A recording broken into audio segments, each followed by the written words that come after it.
Sorry about that, man. I wish I was more of a her.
Okay, keep watching it. Tell me what you see in the next couple minutes.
Yeah, I don't know what happened either. So where are we at right now? It's like a microphone. Yeah, that's if you flip it. Like if Okay, you give it a wanna second. Take like a selfie video. Let's see what it shows. Oh, what does it say?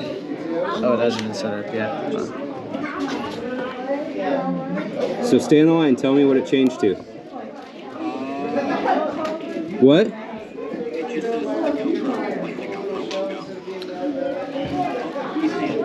You got what? Okay, Tyler, move.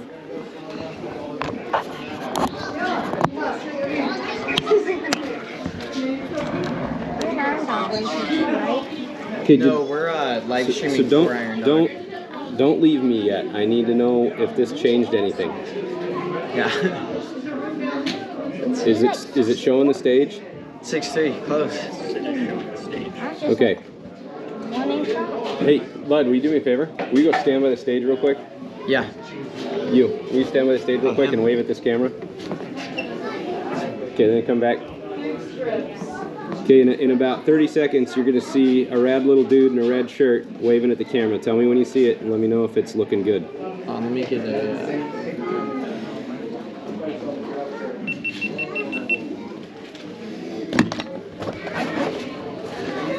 Okay. Okay, thank you. Goodbye, guys. And audio's coming through on it? There you go. He hung up. So yeah, you see that? Yeah. So you can see. Then that's how you change. So if you want it like stable, Yeah. we got cinematic. So I think that has like audio that has stabilized. So like when you're going like Yeah, or if you're snow machining, Yeah. it'll just look nice and stable instead of real bumpy.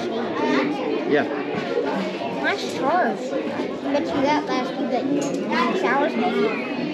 Yeah, I think this has the normal batteries, and I think they last like about 2 hours. Here, let's see. Usually it says how long of a battery. Like here. Oh yeah, see you can have off, so you see how that's real shaky, and then standard, high, and boost.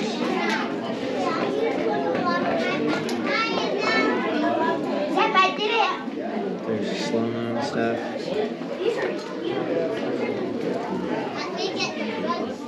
Yeah, if you want, you can just like run around and play with it a little bit. Just make sure to be careful. Make sure it just gets back here. This is awesome. I like this. Have you ever messed with GoPros before? No, I've never No? had one.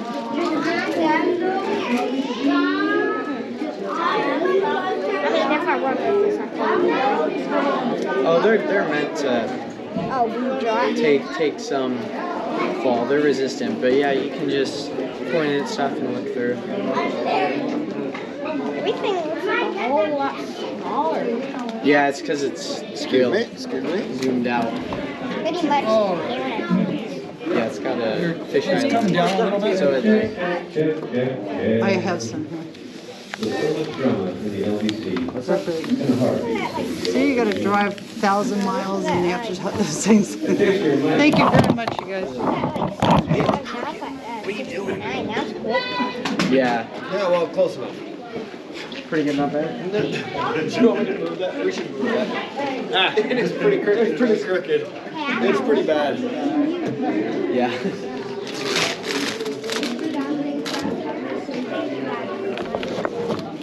That's closer, yeah? What are you doing? And this is what the snow machiners track right here. Yeah, they'll have here if you. How come you got a camera? That's not. Hey guys, this one's streaming live to the live stream, so we need to stay out of the way. Yeah, it's got mounts and stuff. I'm not gonna set that up right now, but. You got it working. Look, you can even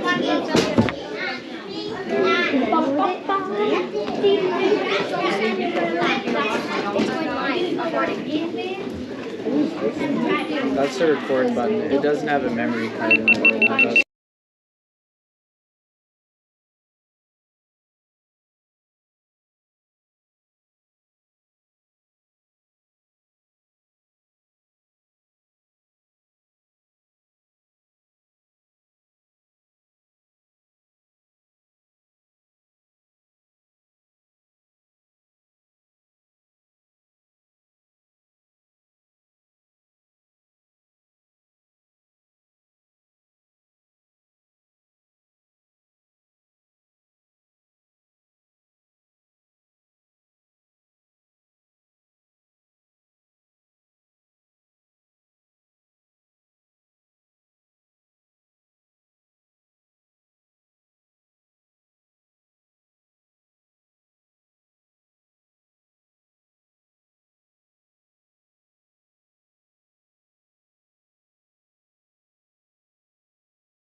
ticket? All the kids got tickets?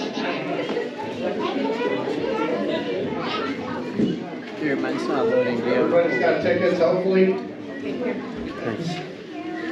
All right. Thank you for coming tonight. Thank you to Katie and Mariah for putting this together. I appreciate it very much. We have some helmets to give away from a bunch of sponsors. Katie's company, Northern Sound Health Group. And then we got a bunch of other sponsors, Donlin Gold, Quintillion, Linden. The list goes on and on. It's very long. We'll get these helmets away later. Also, we have a fair amount of the pro class racers here. Thank you for coming. If you win a helmet tonight and would like them to sign it, I have markers that you can grab these guys in the room and they'll sign your helmets for you. So that'd be pretty cool. Also, the ambassador team that's ridden up here, they're in the back. We'll call them up one by one eventually and they'll introduce who they are. A great contingent of folks. And then we have a very special presenter today from Alaska Safe Riders and Mike Buck up front. So I'm going to turn it over to Mike and listen to what Mike's got to say and then we'll work from there. Thank you. Can you guys hear me good enough if I just talk loud? Yeah. Can you guys hear me okay in the back? Yeah. All right, well, my name's Mike Buck, and I'm with Alaska Safe Riders. We are a group of people that are passionate about safety in the backcountry. We want to try to reduce the injuries and deaths that occur in Alaska because we're the worst in the nation. We have some pretty bad statistics per capita up here, but we're out on snow machines and four-wheelers all the time, right?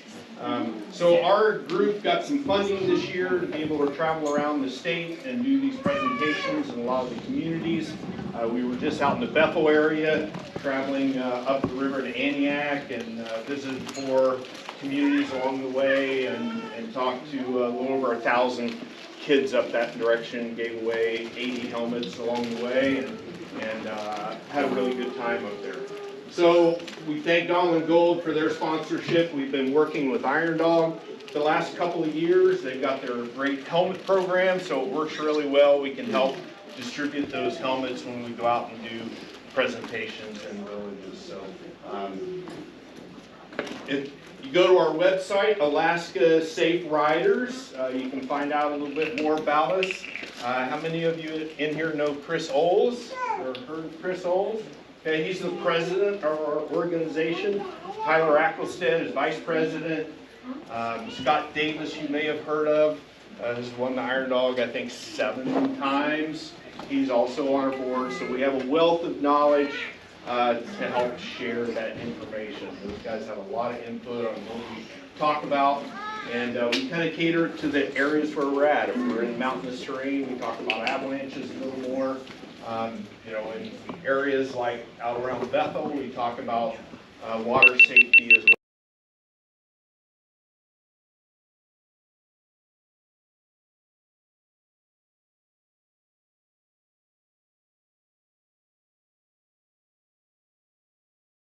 By something you learned here tonight. So it'd be awesome if you pay attention. If you have any questions at all, please feel free to ask.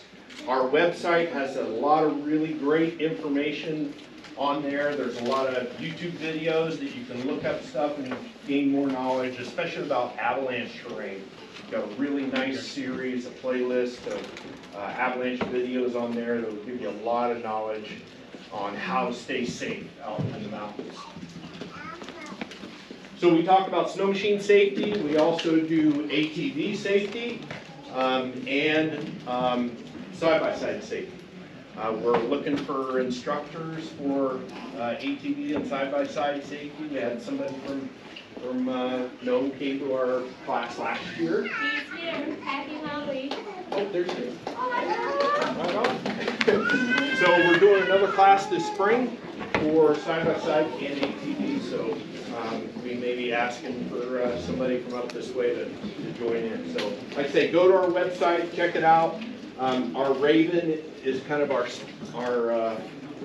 mascot because ravens are super smart and they like to have fun, right? So we want to be We want to have a lot of fun. We're out in the backcountry, but we want to be smart about it.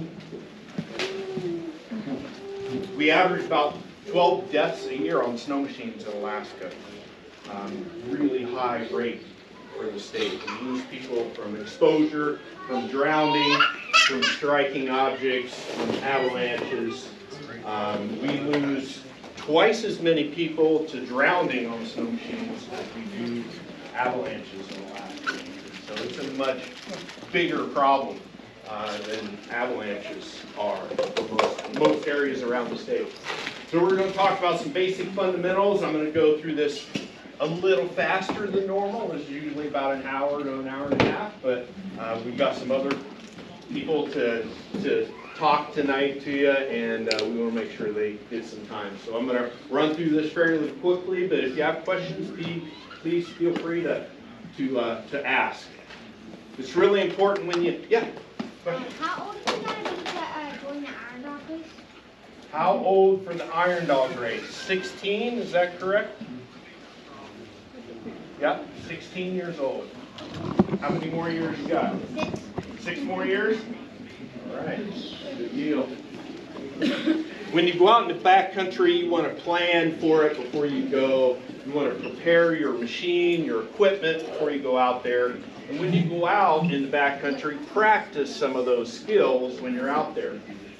How long do you guys think it would take you to build a warming fire? If your friend goes in the water, they're hypothermic, and you have to build a fire with 2-foot-high flames to warm that person up. How long would it take you with the stuff you carry on your machine to build that warming fire?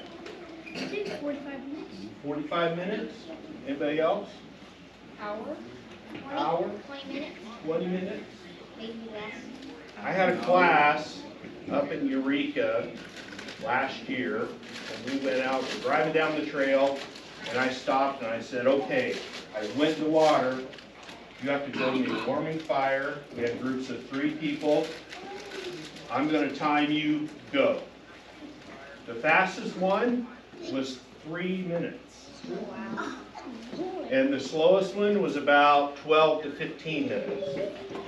So the people that built in 3 minutes, 2 people went over, grabbed a bunch of dry spruce off the trees, made a pile of real dry spruce, and one of the guys had a little propane stove in his snow machine. Put that underneath, and dry spruce goes really fast. So it's good to know that you can do that in a short period of time, right? I'll bet most of you in here can easily do it in less than 15 minutes. But you should practice that kind of stuff, right? Practice working on your machine out there when it's cold. It's good to have those skills. One thing I'm really talking a lot about this year is to match your speed with your vision, okay? Because a lot of accidents happen because people just don't see things, or they can't react quick enough, right? Your reaction time and your braking distance, you need a lot of space to be able to be safe out there when you're traveling fast, okay? Somebody want to have a little bit of fun here? Can I have a little bit of fun with somebody? You want to volunteer? So I want you to put your hands out like this. Elbows in your side. And when I pass my hand down through, I want you to clap my hand, trap my hand. Okay, so we'll practice it. Okay, just like that. All right, ready?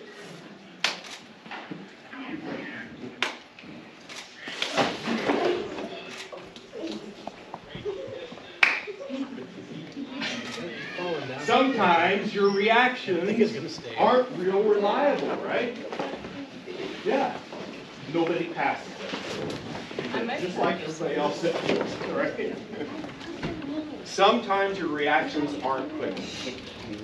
All right? I had a little incident just the other day. We're traveling down the ice out of Buckland really fast.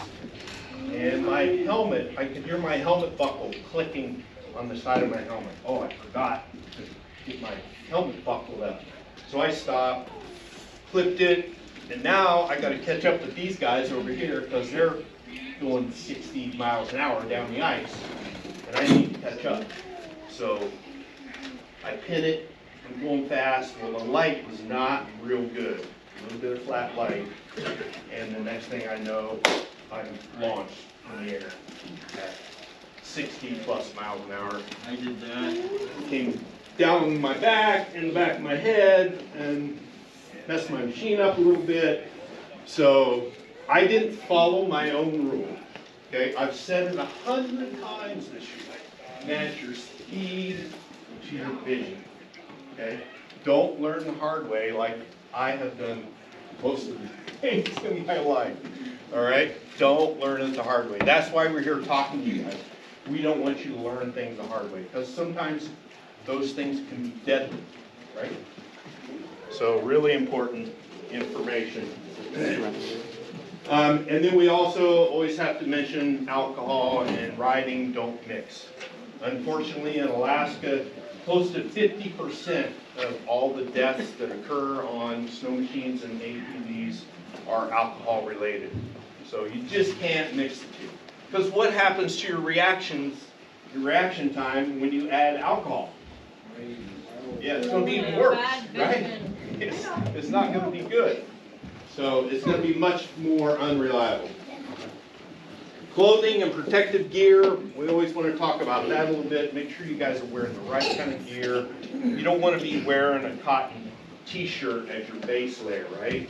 You want to wear, need to be louder. Okay, so your base layer, what do you want to wear for a base layer? Probably like 2 scarves if it's like really cold. Made out of what material? You know what material you should use I'd probably, next to your skin? I'd say some kind of like fabric, like a good thick fabric. Lots of different kind of fabrics, right? That's why you want to look when you buy stuff. This is called polypropylene. And polypropylene is a really good insulating material, and it doesn't absorb water. When I put this in the washer, and it goes around on the spin cycle, and I pull it out, it's almost totally dry. If you do that with a cotton t-shirt, it's going to be really wet and soggy when you pull it out. So it's important to keep that moisture away from your skin, and since this doesn't absorb the moisture, it wicks away, evaporates off, and then if you're wearing a good outer layer made out of Gore-Tex, like this. How many people do not know what Gore-Tex is? Raise your hand if you do not know what Gore-Tex is. Okay, Gore-Tex is a cool material for your shell layer because you don't want wind stealing that warm air that your body has created, right? You want a good shell over the top, and if it's made out of Gore-Tex, it will allow water vapor to go out through the material, but it won't allow water to come in. Okay, so it's waterproof, but it allows that moisture to go out away from your body. And then once you get to a certain level where you're getting really warm, you want to open up those vents because if you're sweating, it's really not going to take that much moisture out. So always open up those vents on the back and under the arms and that kind of thing. If you're riding aggressively, like on Iron Dog or racing, or if you just like to go out and play in the mountains and you're doing crazy stuff, make sure you're wearing some protective gear. Everybody know what this is called? Life jacket. Is it? Is it I have no clue. It looks like a life jacket. It kind of looks like a life jacket. It would help you actually with some flotation. We're not sure how much, but my climb guy over there is going to find out for me how much this will float. You guys know? What is it? Tech Vest. Yeah, awesome. Tech Vest. This probably really saved me from getting hurt really bad because I was going probably 60 miles an hour, came down on my back of my head, and this thing probably saved me from a really serious injury. So if you're riding really fast, make sure you're wearing a Tech Vest. Maybe some knee pads, shin pads, that sort of thing. And this is a really nice balaclava that Climb makes that protects your face really well from frostbite. When it gets really cold out, a lot of times you guys probably see these guys with tape all over their face. Well, with this Arctic balaclava that Klein makes. I don't have to take my face off. I can wear this with my goggles because it fits nice and tight around my eyes, keeps all the wind out, and keeps me from getting frostbite. You don't want to get frostbite. You don't want that to happen to you, right? How fast do you get frostbite? This person, I can tell you, had a scarf up over their face. Their nose was covered, but the warm moisture from her breathing made the material wet, and then it froze to her nose, and she had frostbite right away. 20 below zero, about 20-mile-an-hour winds, and it happens like that. So when you feel a sting, what do you need to do? You need to stop, cover up, and make sure you don't end up with something like that, because it can be really painful. Stay fueled and hydrated.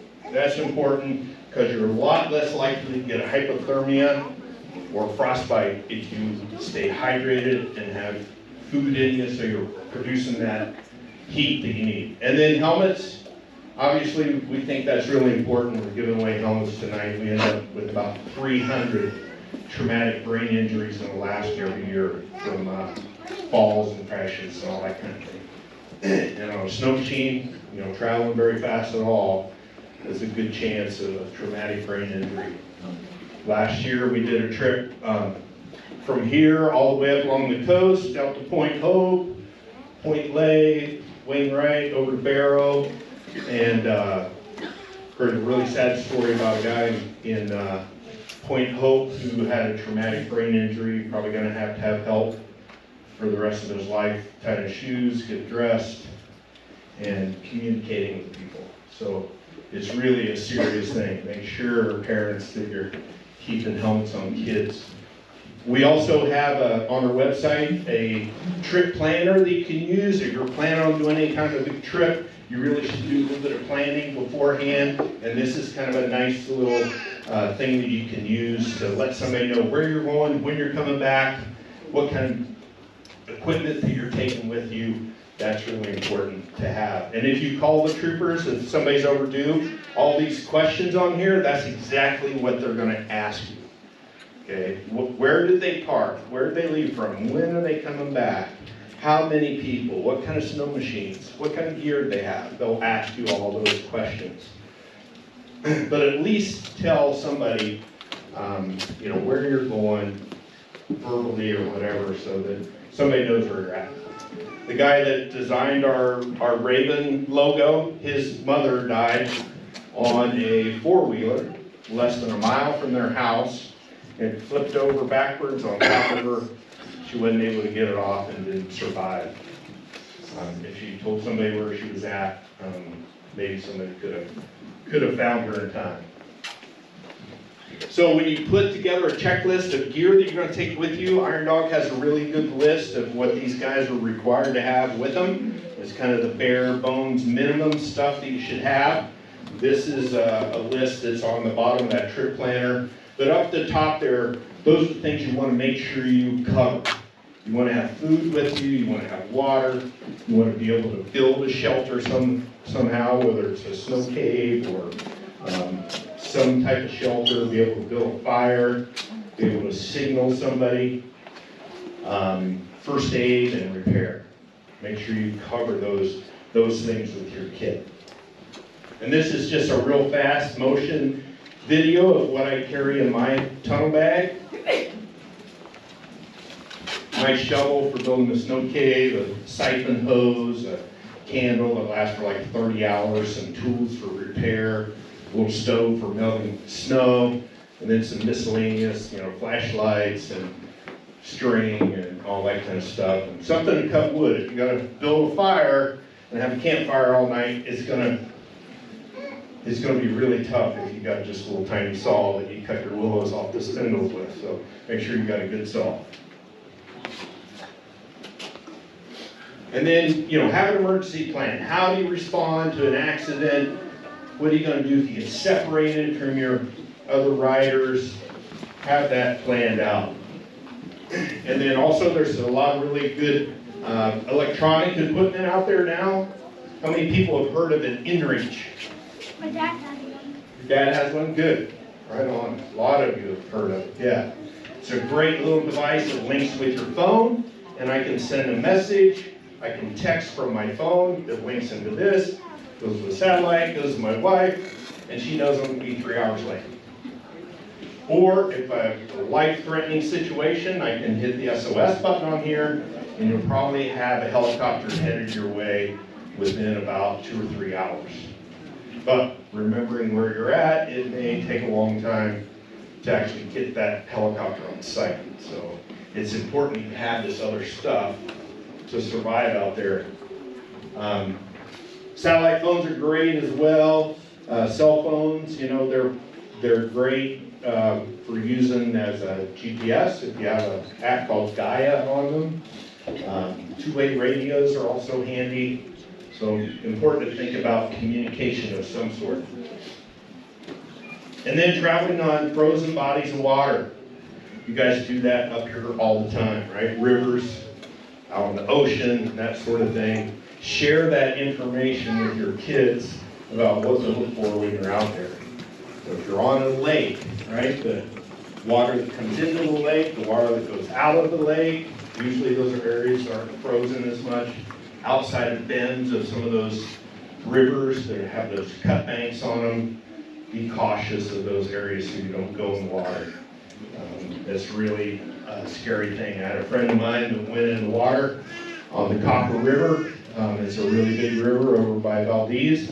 We were riding from there to Cordova, and he went through the ice, and he's up to his armpits. The current's trying to suck his legs under, and he had the look of terror on his face. There was no way he could get out by himself. And I didn't have a rope with me at the time, set up like a throw bag. But I always carry this with me now. I have a throw bag in my machine, and in less than a minute, I can throw this to somebody that goes in the water. Because if somebody goes through the ice, you don't want to just walk over there and grab their hand and pull them out, right? You're going to end up in the water with them. So if you have a bag, just a small stuff bag, I can show you how this works here. So I loosen up the end of the bag, and I pull the knot out of the bag, and if somebody want to stand up back there? You want to stand up? Okay, if she went through the ice, okay, I don't want to go over there too close, right? Pull your arms out like this, and I take this bag and I throw it past her, over her head. She can grab the rope and hang on to the rope, hang on to it tight, and I can pull her up on top of the ice. If you're the person in the water, you can also do this. Wrap it around your arm like that, 2 or 3 times. Wrap it around the other arm, and even, wrap it around the other arm too. Okay, now, you almost don't even have to hang on to the rope, because your hands are going to be wet and frozen. It's going to be hard to hang on. So having a throw bag like that, you can throw it a long ways and get somebody out of it. And it's really important when if you do this, if you set one of these up, you can buy a throw bag, a kayaker's throw bag, already set up like this. But when you put the rope in, you just stuff it down in there. You don't coil it up, or it will come out with a knot. You just stuff it in there like that, and then when you throw it, you can drop it. So you got to carry rope anyway, right? So why not put it in a throw bag so you can do that just in case. Like hold. You can like put it down the floor this way. Okay. Stuff like that. Just okay. Another really important thing about going in the water, there's the 1-10-1 start going up to there. If you go in the water in the wintertime, what's going to happen to your body? Move it around, but remember it's live all the time. Okay. Okay. So. Generally, It's going to immediately start getting cold. The body goes into what's called cold water shock. You can't even breathe. All right. And that's the time when most people panic and they start splashing around. They take in water, they end up drowning. Okay? Yeah. What's your question? Has that happened to Iron Dog Racing? It has. Any Iron Dog racers have that ever happen to them where you've gone in the water? Yeah. Tell them about cold water shock. Yeah, I ended up being in the water for about 45 minutes, and I had a hard time. Actually, I was okay when I was in the water, believe it or not. But as soon as I got out, I instantly just couldn't move my hands, couldn't do anything. My teammate really had to help me get through. So cold water shock, the 1-10-1 rule is you have 1 minute to get your breath under control. And it takes about that long, maybe a little bit longer.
Is to have something sharp with you.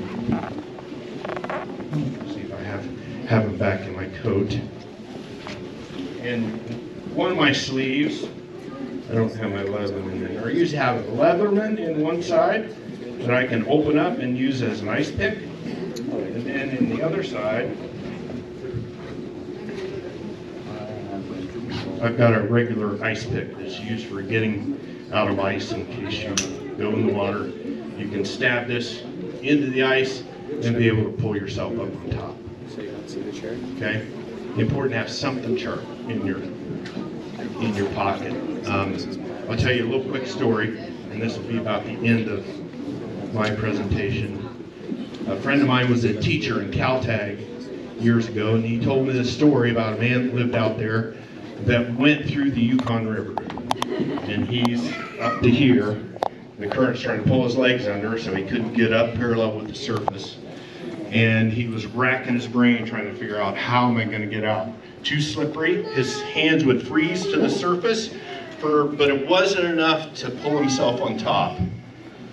So he's trying to figure out how to get out. He remembered he had a set of spark plugs in his pocket. So he was able to reach down with one hand, pull the spark plugs out, used the spark plugs as ice picks, and pulled himself up on top of the ice. And then he's totally wet, right? He didn't have matches with him. So he took one of those gloves, dipped it in the gas tank, laid it on top of the engine, put the spark plug beside it, cranked the engine over, lit the glove on fire, threw it in a bunch of dry spruce, got warmed up, got dried out, rode a snow machine back to Caltech. Smart. So about 3 years after that, I'm going through Caltech doing these presentations, and there's a guy sitting out front of the store. I said, hey, I want to tell you a story and let me know if you've heard this before. So I went through the whole story. He says, that's me. I'm like, no way, dude. You've got to come to our presentation tonight. So he was the star of the show that night. We told the story again, and I've told this to thousands of people. You know, your number one most important tool that you take out in the backcountry is your brain, all right? Always thinking, not panicking, stop and relax, build a fire, do something to calm yourself down, and you guys are all smart enough to figure out a way out of it. But take the right kind of gear, be prepared, and be safe when you're out there. All right? Questions? Any questions for me about gear or equipment? Yeah. Do you need binoculars if you actually see a polar bear? Binoculars to see a polar bear. That would be nice to have. That way you can keep a safe distance, right? Yeah, I usually don't carry them because it's just extra weight, but it's a good idea. How long have you been an Iron Dog racer? I have never been an Iron Dog racer. I like hanging out with these guys, but I'm not really a racer. I'm more of a backcountry guy. I like to do the long trips, like say last year we rode from here all the way up to Barrow. I do more of those kind of trips and camp out kind of things.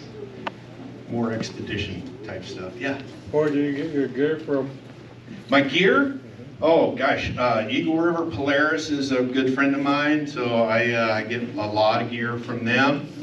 They've been really helpful in presenting these programs as well. So all the goggles that we bought this year, they helped us out and got a really good deal on those. So they're good people, so they've helped us out a lot. And I love the climb gear. We've got a climb representative right here. And you know, I talked about going in the water, right?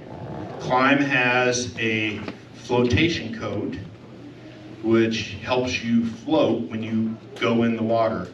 If you're doing a lot of traveling on the water, it's really important to have flotation, because if you just go in, you don't have any kind of flotation on you, it doesn't take long before all that air goes out of your clothing, and then it's going to be difficult to tread water. So I highly suggest, if you're doing much traveling on the water, that you wear that coat. Dustin, do you know can you give us these guys a little detail on that float coat, how it works and what it's like?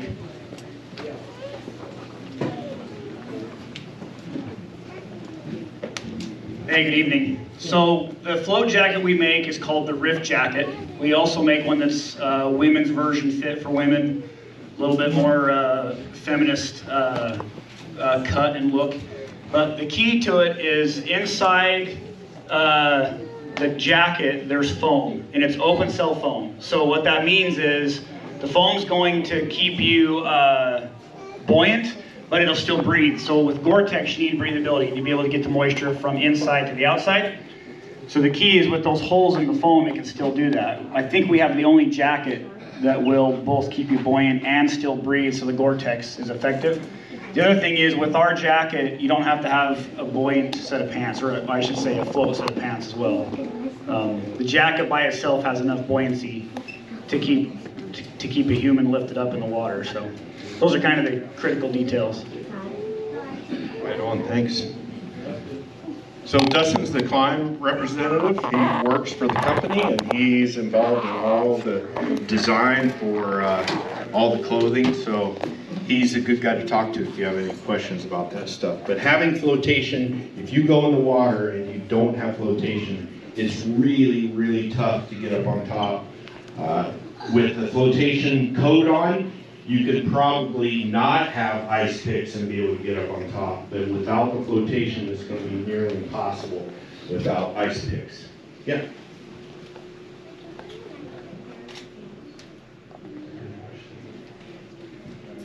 Extra pair of clothes? Yep, I do. I carry extra base layer clothing and an extra puffy coat with me. So in case somebody goes in the water, it can get them pretty dry.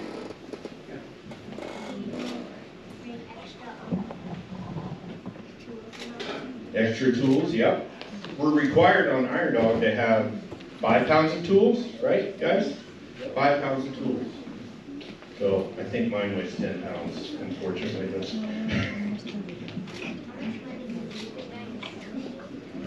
How much money on my snow machine? Oh my gosh, it's painful. It's really painful. I think it was like $16,000, $17,000. I don't even want to think about it. All right, we've got a couple of guys from Polaris, also from the factory. A couple of the engineers have been instrumental in some of the Polaris designs and all that. You guys want to come up and say a couple words? Please. Sure. How many of you young kids would like to work for Polaris?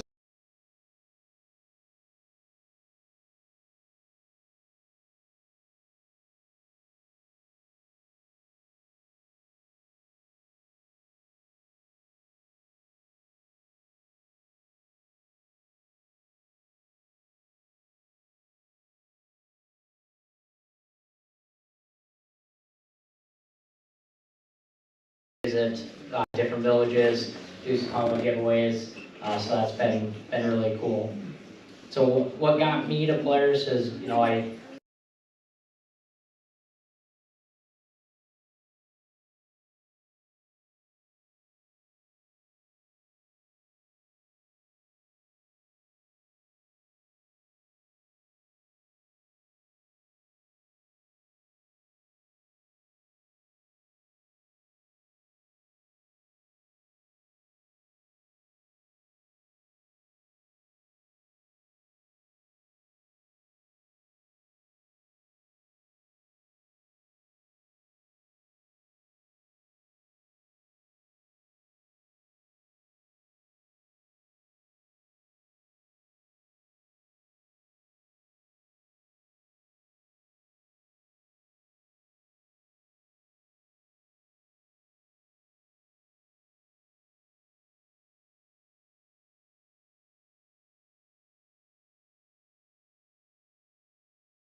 Yes.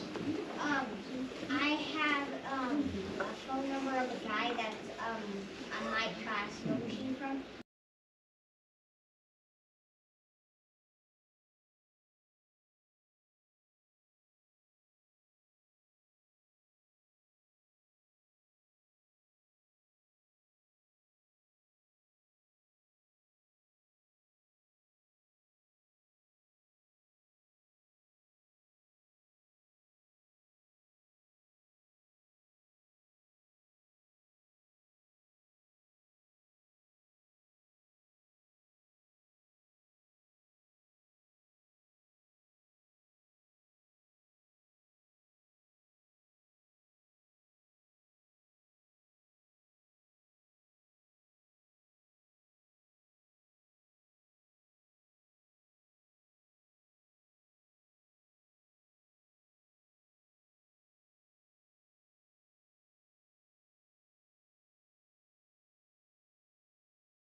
To get into the film industry, just remember that my biggest piece of advice is that anybody can go out, they can go fast, anybody can go out and do big jumps. And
to everybody, thank you very much. I appreciate you. And remember, respect and love each other. And if you're looking to become someone in the industry, that's what they're going to be looking for. So I hope.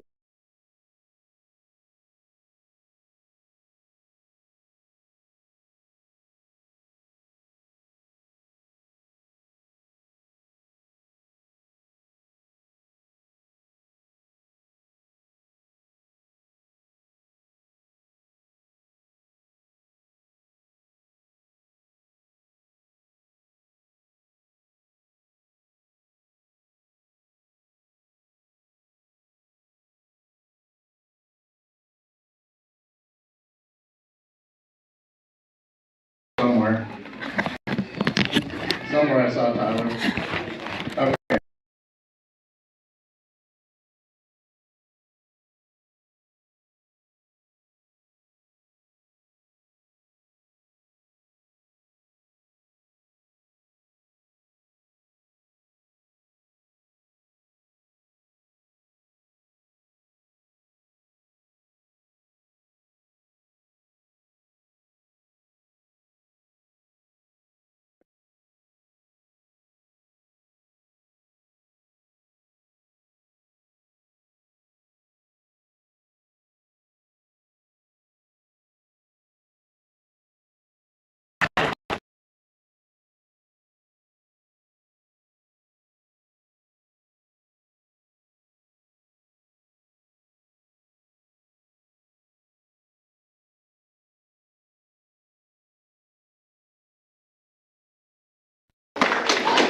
Thank you, buddy. Also, if you have folks at home, people are home watching on IronDog.org, Lee Butterfield and the South Anchorage Hunt Media team are here, and he's been streaming most of this event as well.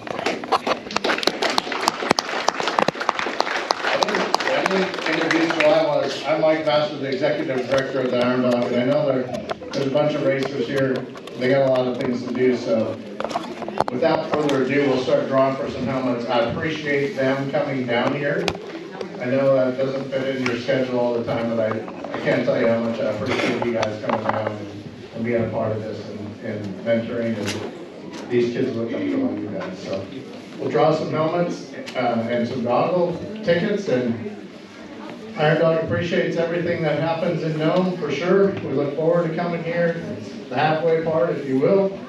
And we're looking forward to Iron Dogs growing at a pace that's unprecedented.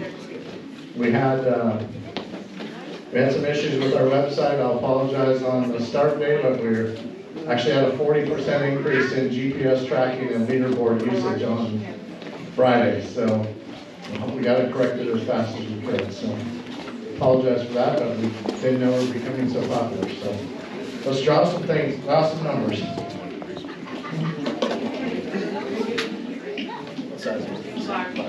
This is large helmet number 827756. 827756.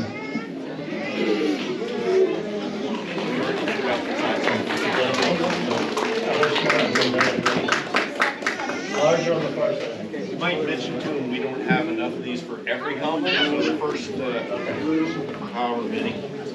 Unfortunately, we don't have enough goggles that match the helmet, so the first bunch of numbers we'll call will actually get goggles with their helmet. Another large, 827772. It's your call. This is for a medium, 827776.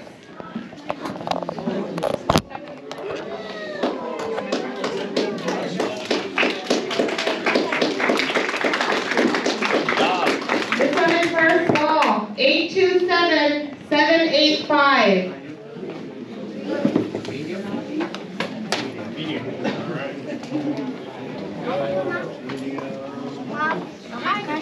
Another small, 8. Oh, you what?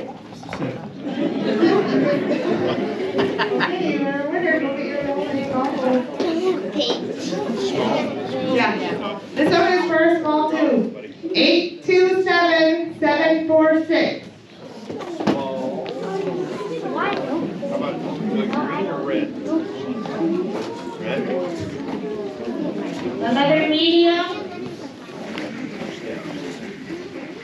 827791.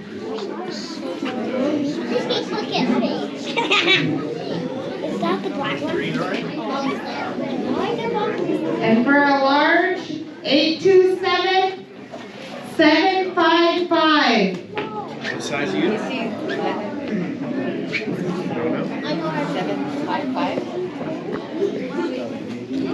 Yeah, that one was for a medium. Medium? Okay.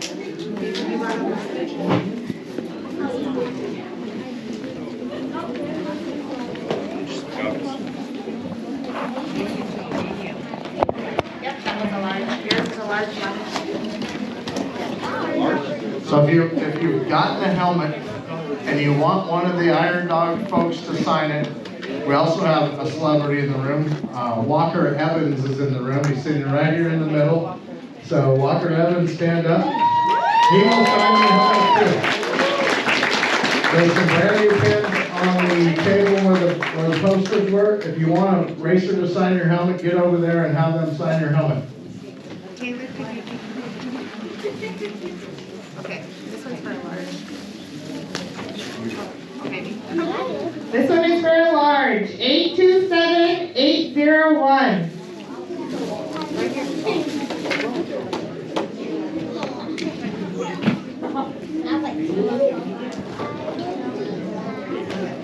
This one is for a medium. 827774. Yay, guys. This one is for a small. 827759. This one is for a large. 827752.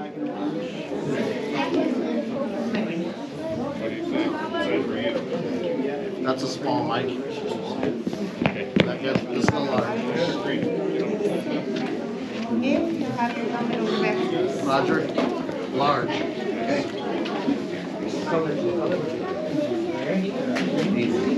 This one is for a medium. 827766.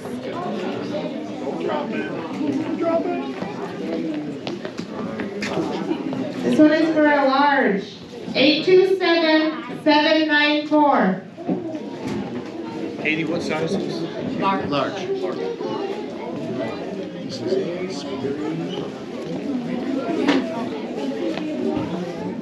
Is that large or small?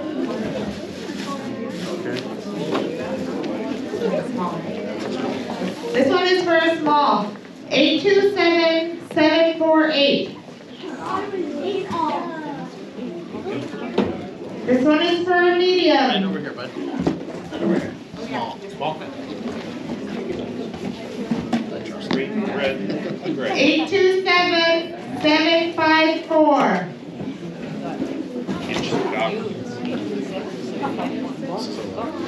This one is for a large. You what?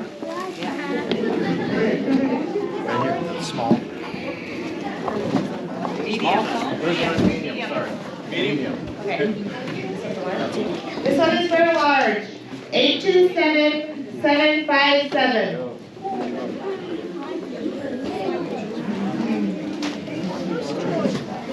This one is for a small. 827753.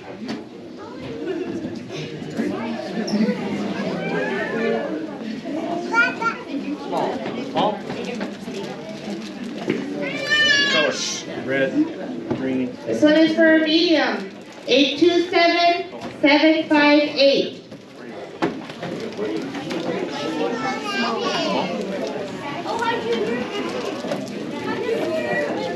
This one is for a large.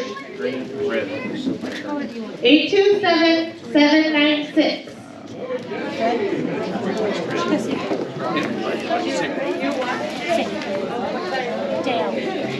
Carry this one. Carry that. Come here. Come here.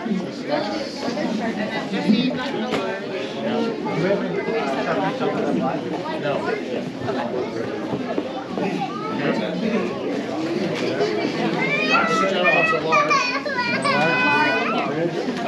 Large.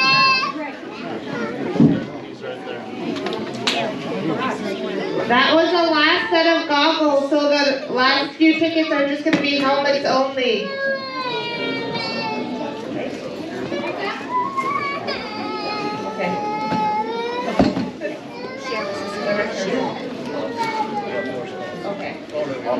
This one is for a small. 827745.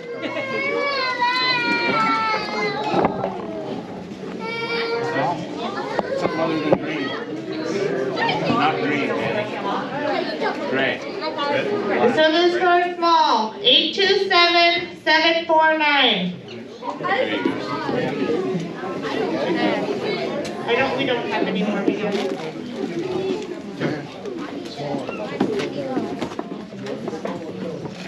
Green, gray, red.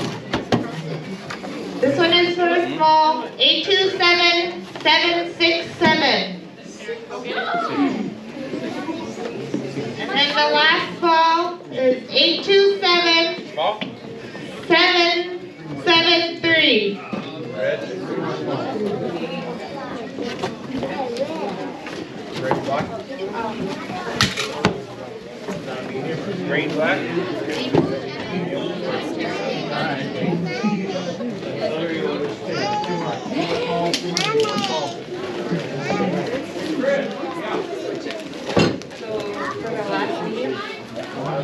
This one is for the last medium. 827799.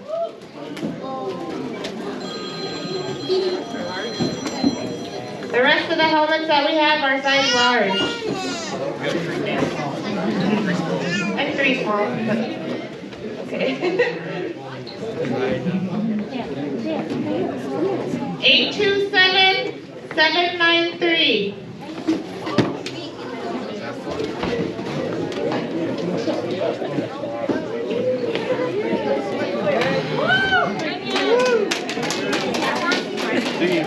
Eight two seven 751.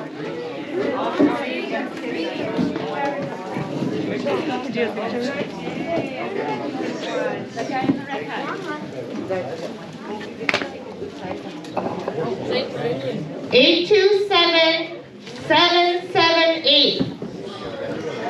Oh my God, scanner.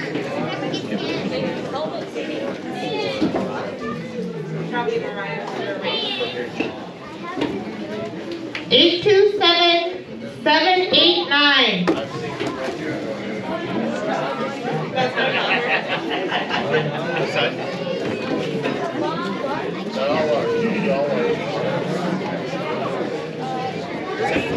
Eight two seven 762.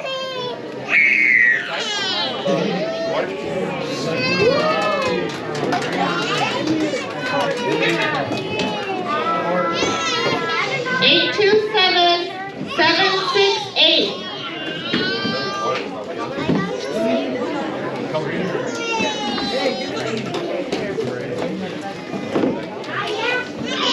Eight two seven 750.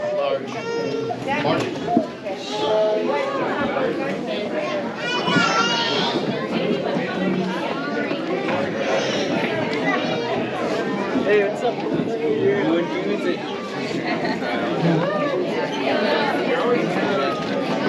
Hey, Jordan, can I have my helmet?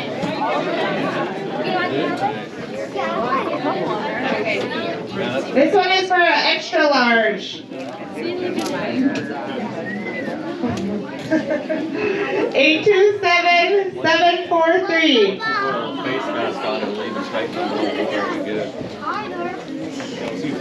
This one is for a large. Yeah, I know. Might be breaking your Did I get yours? Nope. Take your chair. 827743. This is for the extra large.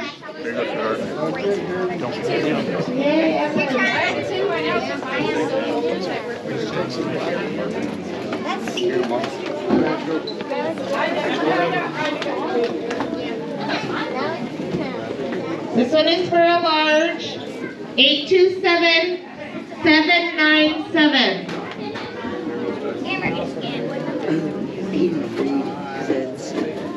Yo,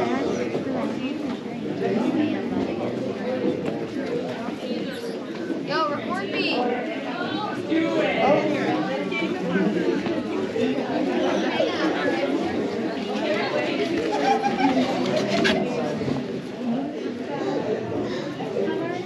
Is there an extra large one? Yeah, there is. Yeah, she can take that extra large. Perfect. So the last are.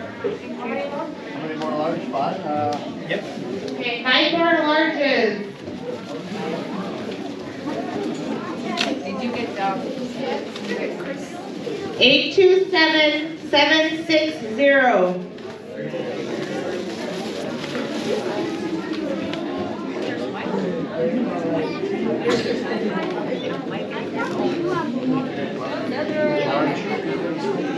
Another large, 827741.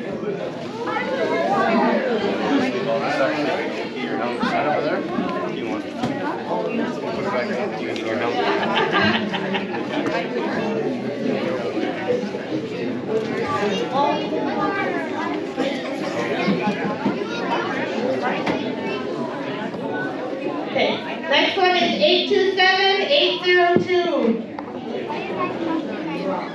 Why is it? Are you gonna let anybody else? 827802. I all got mine. There it comes. This one?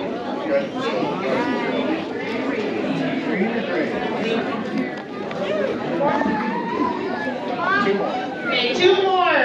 827788. Yay! Okay, the last helmet.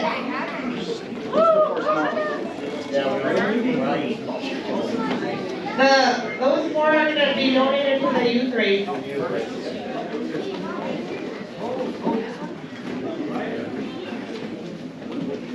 So the last winner of the night is 827763. 763. There we are. Winner. Right on. Thank you guys.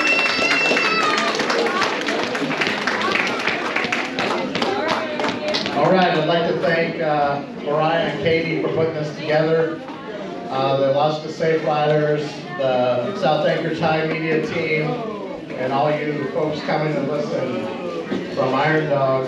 We appreciate it, and we'll see you somewhere around town for the next couple of days. So thank you and have a good evening.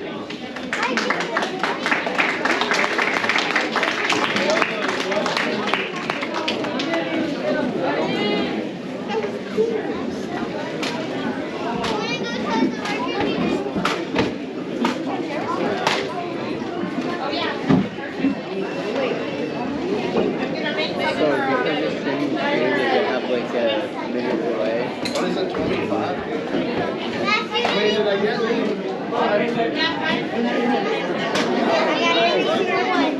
Oh, and you got did you get goggles with it? Yeah.